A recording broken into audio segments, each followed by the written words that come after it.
ভালো লাগছে আমার কাছে এই ভাইবটা।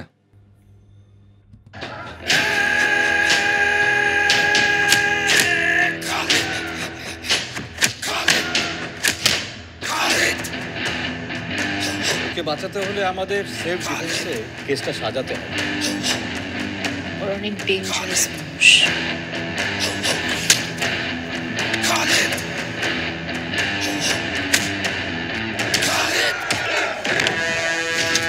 বডি বানাইছে, গুড গুড।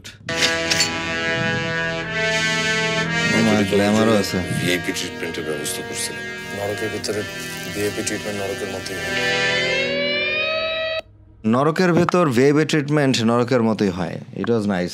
নাটক হিসেবে ভালোই লাগছিল, মানে হালকা গ্ল্যামার আছে, এটা সিনেমা ভাইব চলে আসছে আর কি। টেলিফিল্ম অ্যাকচুয়ালি আমার কাছে খুব বেশি আহামরি টাইপের ভালো লাগে না, আবার খারাপ যে লেগেছে তাও বলবো না, ভালো লেগেছিল, অ্যাভারেজ টাইপের। তবে যে ট্রান্সফরমেশনটা ছিল পলাশের, ট্রান্সফরমেশনটা দেখতে ভালো লাগছিল, এবং ওনার অভিনয় কিন্তু মারাত্মক, চাই বলেন, মানে ওনাকে অনেকে দেখতে পারেন, অনেকে দেখতে পারেন না। যদি ওনার অভিনয় নিয়ে কথা বলি, ওনার অভিনয় কিন্তু খুবই চমৎকার।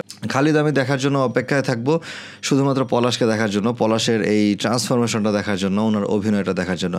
আর বাকি যারা আছেন ফিমেল ক্যারেক্টার্স, ওনাদের অভিনয়ের কথা আসলে না বললেই নাই।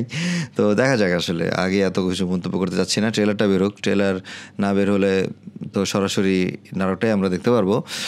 যাই হোক, এত কথা বলতে পারছি না, ট্রেলারটা বেরোক, ট্রেলারটা দেখার পর হয়তো আর কোনো কথা থাকলে বলতে পারবো।